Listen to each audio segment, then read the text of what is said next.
네, 오늘도 온라인 예배로 드리게 되었습니다. 이 시간 하나님의 은혜를 향한 그 간절함 가지고 각자의 가정에서 또 개인별로 예배를 드리며 나아가시는 우리 모든 성약의 식구분들 가운데 하나님이 주시는 위로와 또 기쁨과 평강이 가득하기를 주님의 이름으로 간절히 축복합니다. 본문의 말씀은 지난주에 이어지는 말씀입니다. 지난주에 우리가 함께 살펴보았던 대로 예수님을 유대인의 왕으로 인정하고 또 진실한 고백과 간절한 마음을 가지고 그 왕이신 아기 예수님께 경배를 드리며 나아갔던 동방 박사들을 하나님께서 특별한 은혜로 지켜주시고 보호해 주셨습니다. 하지만 동방 박사들이 고향으로 돌아간 이후에도 아기 예수님을 죽이기 위한 헤롯의 위협은 여전히 진행 중이었습니다. 주의 사자가 한밤중에 요셉의 꿈에 나타나서 이 사실에 대해서 전해주고 있습니다. 13절에 보시면 헤롯이 아기를 찾아 죽이려 하니 라고 되어 있고요. 그리고 이어서 요셉에게 하나님의 말씀을 전해주기를 일어나 아기와 그의 어머니를 데리고 애굽으로 피하여 내가 내게 이르기까지 거기 있으라 라고 말씀합니다. 여기에서 우리는 요셉을 향한 하나님의 뜻이 무엇인지를 알 수 있습니다. 그것은 바로 헤롯의 위협으로부터 아기 예수님의 생명을 보존하는 것입니다. 하나님의 뜻은 언제나 생명을 보존하고 살리는 데 있습니다. 요셉에게도 마찬가지였습니다. 요셉은 아기 예수님과 자신의 가정을 살리기 위해서 잠시 애굽으로 내려가서 하나님께서 말씀을 주실 때까지 그곳에 머물며 기다려야 했습니다. 이처럼 요셉은 자신에게 주신 하나님의 뜻이 무엇인지를 분별했던 사람이었습니다. 그리고 하나님의 뜻대로 즉시 행하며 순종하는 모습을 보여주고 있습니다. 14절에 보시면 요셉이 일어나서 밤에 아기와 그의 어머니를 데리고 애굽으로 떠났다고 말씀하고 있습니다. 한밤중에 꿈에서 깨어나자마자 즉시 하나님께서 지시하신 일을 행했다라는 것이죠. 그리고 이어서 애굽으로 떠나가 헤롯이 죽기까지 거기 있으니 라고 성경은 말씀합니다. 하나님께서 지시하신 내용대로 온전히 순종했다라는 것입니다. 그렇다면 요셉은 어떻게 하나님의 뜻을 분별할 수 있었고 하나님의 뜻대로 즉시 행하며 순종할 수 있었을까요? 그것은 그가 지켜내야만 했던 아기 예수님이 어떤 존재였는지 분명히 알았기 때문이었습니다. 앞선 1장의 말씀에 보면 하나님은 요셉에게 아기 예수님을 왜 그들에게 허락하셨는지에 대해서 분명하게 설명을 해주십니다. 1장 21절부터 22절에 보시면 아들을 낳으리니 이름을 예수라 하라. 이는 그가 자기 백성을 그들의 죄에서 구원할 자이심이라 하니라. 이 모든 일이 된 것은 주께서 선지자로 하신 말씀을 이루려 하심이니 라고 말씀하십니다. 요셉은 하나님이 자신의 가정에 허락하신 이 아기 예수님이 자기 백성을 죄에서 구원할 자로 오신 분임을 분명하게 알았습니다. 예수님에 대한 분명한 믿음과 신앙 고백이 있었다라는 것이죠. 그렇기 때문에 아기 예수님을 죽이려는 헤롯을 피해서 애굽으로 내려가는 것이 현재 자신을 향한 하나님의 뜻임을 분별할 수 있었다라는 것입니다. 이처럼 예수님을 믿는 사람, 예수님에 대한 바른 신앙 고백을 하는 사람만이 하나님의 뜻을 분별할 수 있습니다. 다르게 말씀드리면 저와 여러분이 예수님을 진정으로 믿고 고백하는 사람이라면 우리는 날마다 우리 자신에게 주어지는 상황 속에서 우리를 향한 하나님의 뜻이 무엇인지를 분별하는 삶을 살아가야 한다는 것입니다. 이어지는 16절부터 18절까지의 말씀을 보시면 여기에는 요셉과는 반대로 하나님의 뜻을 분별하지 못한 한 사람이 나옵니다. 바로 헤롯입니다. 지난주에 우리가 살펴본 대로 헤롯이라고 하는 사람은 자신의 권력과 왕위에 병적으로 집착을 하여서 자기의 아들과 부인까지도 살해했던 사람입니다. 뿐만 아니라 대제사장들과 서기관들로부터 예수님에 대한 말씀을 들었음에도 불구하고 예수님을 진정한 유대인의 왕으로 인정하지 않았던 사람입니다. 단지 그 예수님을 자신의 자리를 빼앗으려는 존재로만 인식했다라는 것이죠. 이처럼 예수님을 믿지 않았기 때문에, 예수님에 대한 바른 신앙 고백을 하지 못했기 때문에 하나님의 뜻을 분별하지 못하는 것이 당연한 것입니다. 그래서 생명을 살리는 것이 하나님의 뜻임에도 불구하고 헤롯은 아기 예수님을 죽이려 하는 것입니다.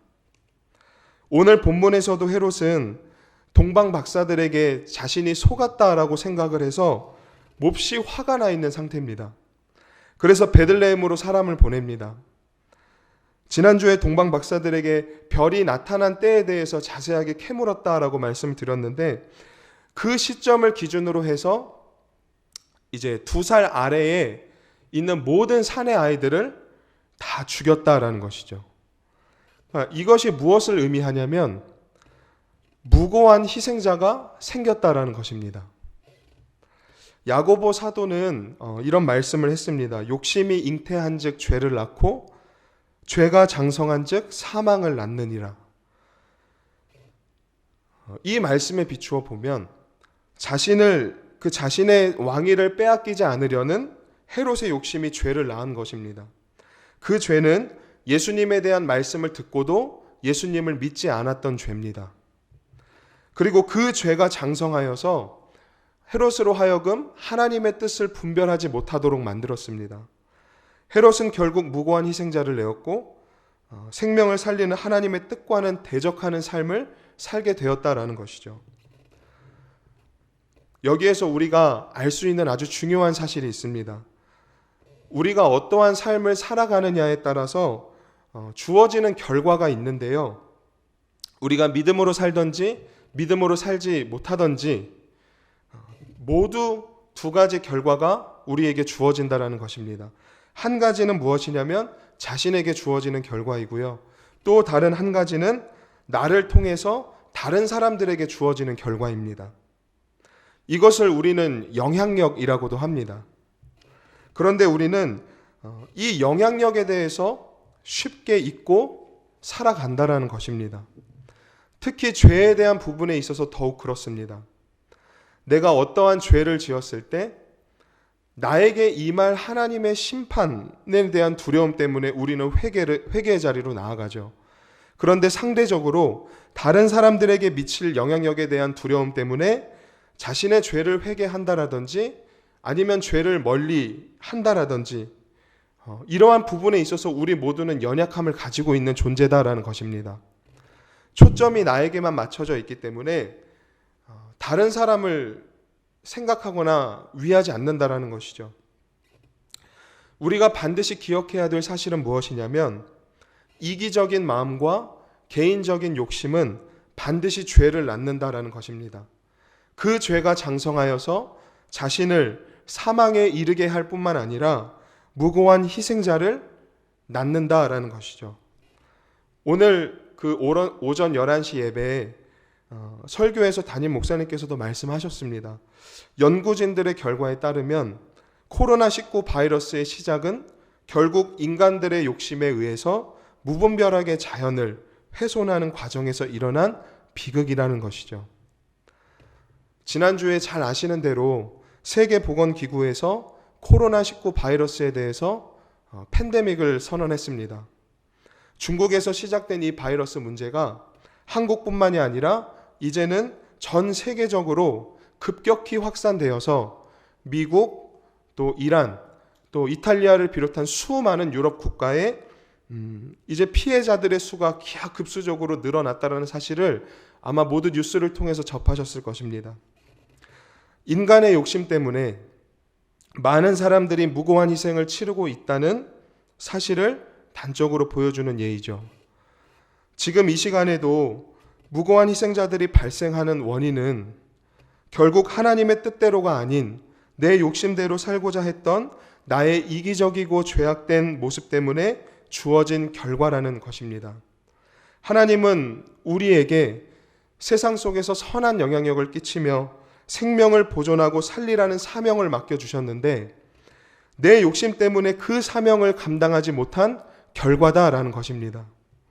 그래서 현재 우리에게 주어진 이 어려움의 상황 속에서 우리가 가장 먼저 해야 될 일이 지난주에도 말씀드렸지만 바로 우리 자신에 대한 회개다라는 것입니다. 내 일처럼 이 상황을 받아들이고 하나님 뜻대로 살지 못한 우리의 모습을 간절히 회개할 수 있어야 합니다. 예수님을 믿는 사람은 반드시 하나님의 뜻을 분별합니다. 하나님의 뜻을 분별하는 사람은 생명을 살리는 사명을 감당하기 위해서 자신에게 주어진 삶 속에서 선한 영향력을 끼치며 살아가기를 힘씁니다. 구약에도 살펴보면 요셉이 그러한 삶을 살았습니다. 자신을 향한 하나님의 뜻이 무엇인지를 요셉은 너무나 분명하게 알고 있었습니다. 20년 만에 형들을 만난 자리에서 요셉이 했던 아주 중요한 소중한 신앙 고백이 있었습니다. 창세기 45장 7절에 하나님이 큰 구원으로 당신의 생명을 보존하고 당신들의 후손을 세상에 두시려고 나를 당신들보다 먼저 보내셨나니. 요셉은 자신이 어린 나이에 노예로 팔려온 일도 그리고 애굽에서 온갖 어려움과 억울함을 겪었었던 모든 상황들도 전부 다 생명을 살리기 위한 하나님의 뜻이었다라는 사실을 분명하게 고백했던 사람입니다. 그렇기 때문에 그는 하나님의 뜻대로 자신에게 주어진 상황이 어떠하든지 그 속에서 선한 영향력을 끼치며 살기를 힘썼다라는 것이죠. 그 결과로 자신의 가정을 살려냈고 가정뿐만이 아니라 애굽에 있는 사람들까지도 요셉은 살려내는 아름다운 사명을 감당했습니다. 신약의 요셉도 마찬가지입니다. 하나님의 뜻을 분별했고 하나님 뜻대로 살기를 힘썼습니다. 그로 인해서 아기 예수님과 자신의 가정을 살려냈습니다. 뿐만 아니라 모든 인류를 위한 살 길을 열어두는 그 발판을 마련하는 삶을 살아냈다라는 것이죠. 하나님이 저와 여러분들에게 주신 사명을 반드시 기억하시기를 부탁드립니다. 요셉의 고백처럼 하나님은 큰 구원으로 누군가의 생명을 보존하고 살리시기 위해서 저와 여러분들을 먼저 보내셨습니다. 우리를 먼저 보내셨다라는 것은 우리로 하여금 먼저 예수님을 믿고 구원받는 은혜를 허락해 주셨다라는 것입니다. 그렇다면 우리는 지금 우리에게 주어진 상황 속에서 하나님의 뜻을 분별하는 삶을 살아가야 합니다. 하나님 뜻대로 살기를 힘쓰며 선한 영향력을 끼치기를 위해서 힘쓰시는 저와 우리 모든 식구분들 되시기를 주님의 이름으로 간절히 축복합니다. 마지막으로 하나님의 뜻을 분별하고 또 선한 영향력을 끼치는 삶을 살아내기 위해서 우리가 소중히 여겨야 할 것이 무엇인가를 살펴보려 합니다. 오늘 본문의 13절에서 하나님은 요셉에게 애굽에 잠시 머물면서 하나님의 말씀이 다시 한번 주어질 때까지 기다리라고 말씀하셨습니다. 13절에 보시면 내가 내게 이르기까지 거기 있으라 이렇게 말씀하셨습니다. 그리고 19절에 보시면 헤롯이 죽은 이후에 하나님의 말씀이 다시 한번 요셉에게 임하는 장면을 우리가 확인할 수 있는데요. 아기의 목숨을 찾던 자들이 다 죽었으니 다시 이스라엘 땅으로 돌아가라 하나님께서 말씀을 하셨습니다. 그래서 요셉은 이번에도 이스라엘로 돌아가는 것이 자신을 향한 하나님의 뜻임을 분별하고 하나님이 지시하신 대로 즉시 순종하며 따릅니다. 그런데 이스라엘로 돌아가는 과정 속에서 요셉이 한 가지 소식에 대해서 듣게 됩니다. 22절에 보시면 아켈라오가 그의 아버지 헤롯을 이어 유대의 임금됨을 듣고 거기로 가기를 무서워하더니. 요셉은 헤롯의 아들인 아켈라오가 그의 아버지를 이어서 유대의 왕이 되었다라는 사실을 듣게 되었습니다. 그런데 이 아켈라오는 헤롯 못지않게 잔인한 폭정을 했던 왕입니다. 그러니까 요셉이 이 소식을 듣고 무서워하여서 이스라엘로 돌아가기를 주저했다라는 것은 당연한 일인 것이죠. 그러니까 하나님의 뜻을 분별하는 삶을 살아가는 과정 속에서 지금 요셉에게 두려움이 찾아온 겁니다. 언제 두려움이 찾아왔냐면 아켈라오가 왕이 되었다는 소식을 들었을 때. 그런데 하나님은 분명히 요셉으로 하여금 아기의 목숨을 찾던 자들이 죽었기 때문에 이스라엘로 돌아가라고 말씀을 하셨습니다. 그렇다면 어떠한 상황이 주어진다 할지라도 요셉은 끝까지 하나님의 말씀을 붙들고 나아가야 하는 것입니다. 그런데 귀에 들려지는 소리 때문에 하나님을 온전히 바라보지 못하게 된 것이죠. 마음이 흔들리고 약해져서 하나님의 뜻을 행함에 있어서 주저하기 시작했다라는 겁니다. 저와 여러분들에게도 이런 경험이 있습니다. 연일 우리 귀에 들려오는 이 코로나 상황에 대한 뉴스나 또 사람들의 말로 인해서 얼마나 우리의 마음속에 걱정과 염려와 두려움이 날이 갈수록 더해지고 있나요? 저도 지난주에 이제 하루는 아내를 데리고 장을 보러 집 근처에 있는 마트를 들렸습니다. 그런데 그 다음 날에 그 긴급 재난 문자를 통해서 저희 동네에 확진자가 한 명이 생겼는데 그 확진자가 동일한 날짜에 저희보다 먼저 그 마트를 다녀갔다라는 소식을 듣게 된 겁니다. 이 일이 다른 사람들의 일로만 여겨지다가 이제 실제로 제 삶에서 일어나는 일이구나 생각이 드니까 솔직히 저도 무서운 마음이 찾아오고 무엇보다 아내와 뱃속의 아이가 이제 걱정이 되기 시작을 했습니다.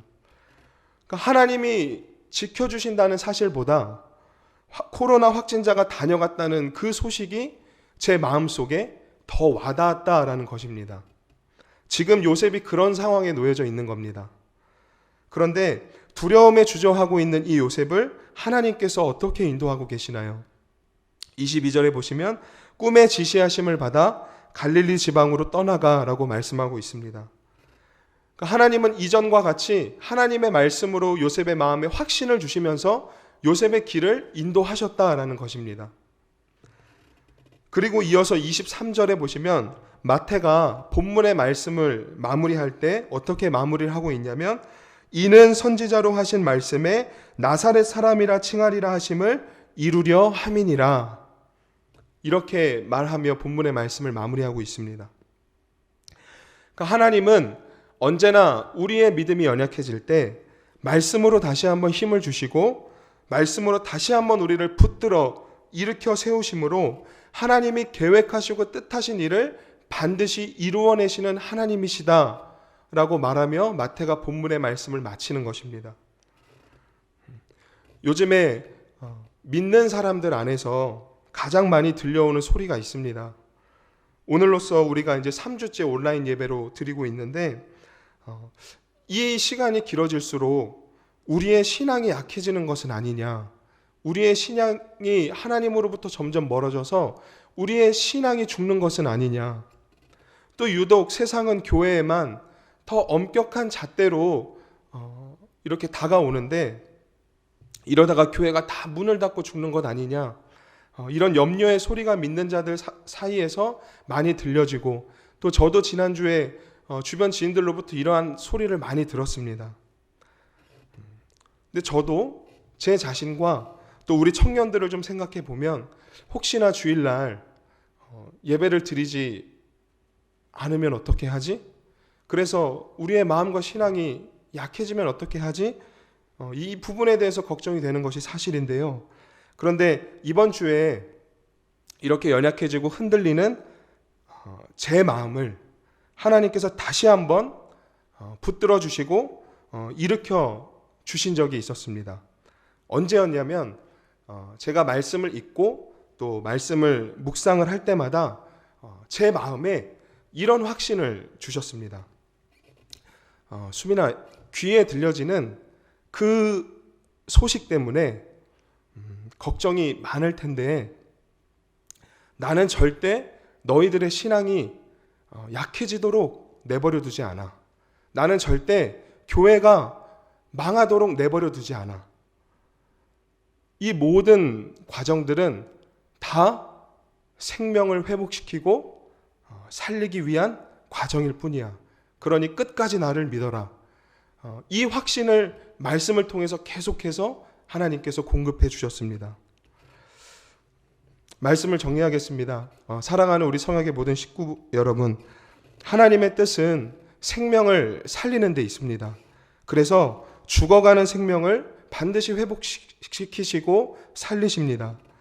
죽은 생명까지도 하나님의 뜻대로 살리시는 분이 바로 하나님이십니다. 세상에서 들려지는 소리에 또 사람들의 말 때문에 혹시 저처럼 걱정이 되시고 마음이 흔들리시고 연약해지실 때가 있다면 그때 더욱 하나님 말씀 앞에 나아가기를 힘쓰십시오. 말씀 앞에 나아가셔서 지금 이 상황 속에서 나에게 원하시는 하나님의 뜻이 무엇인지를 묻고 또 물으십시오. 말씀으로 내 마음을 붙드시고 일으키시는 하나님의 음성을 듣고자 간절히 기도하십시오. 그래서 하나님의 뜻을 분별하시고 하나님의 뜻대로 살고자 힘쓰십시오. 요셉에게 말씀하셨던 것처럼 하나님은 오늘 우리에게도 말씀하십니다. 내가 내게 이르기까지 거기 있으라. 이 상황이 언제 잠잠해질지 우리는 아무도 알 수 없습니다. 오직 하나님만 이 모든 상황을 주관하십니다. 그렇다면 우리가 힘써야 할 일은 하나님의 뜻에 더욱 집중하는 것입니다. 날마다 말씀으로 우리의 살 길을 알려주시고 인도하시는 하나님의 음성에 귀 기울여야 합니다. 혹시나 교회가 모이지 못하는 문제로 인해서 부정적인 생각이나 어떤 마음들을 갖지 마시고 그럴수록 개별로 또 가정별로 더욱 말씀 앞에 모이기를 힘써 주시기를 부탁드립니다. 하나님은 반드시 말씀으로 우리를 인도하십니다. 생명을 보존하시고 살리시는 하나님의 뜻을 반드시 이루어 주십니다. 이 사실을 기억하시고 한 주간 하나님의 뜻을 분별하며 선한 영향력을 끼치며 은혜로운 삶을 살아가시는 저와 여러분 되시기를 주님의 이름으로 간절히 축복합니다. 함께 기도드리시겠습니다.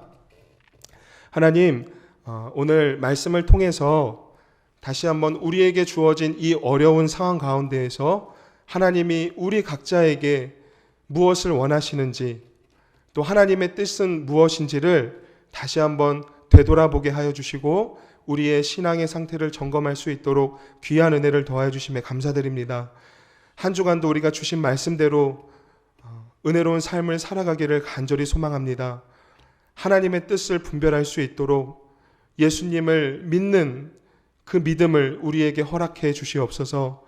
특별히 세상 가운데에서 우리에게 주어진 삶 속에서 선한 영향력을 끼치며 생명을 살리는 하나님의 뜻을 그 사명을 감당하는 은혜로운 삶을 살아갈 수 있도록 도와주시옵소서. 무엇보다 이 일을 위해서 우리가 더욱더 하나님 말씀 앞에 나아가며 말씀을 통해서 믿음과 확신을 가지고 두려움과 걱정과 염려가 아닌 평안함으로 주어진 삶을 은혜롭게 감당해 나아갈 수 있는 우리의 모든 삶이 되어질 수 있도록 하나님 함께 하여 주시고 은혜로 인도하여 주시옵소서. 예수님의 이름으로 간절히 기도드립니다. 아멘.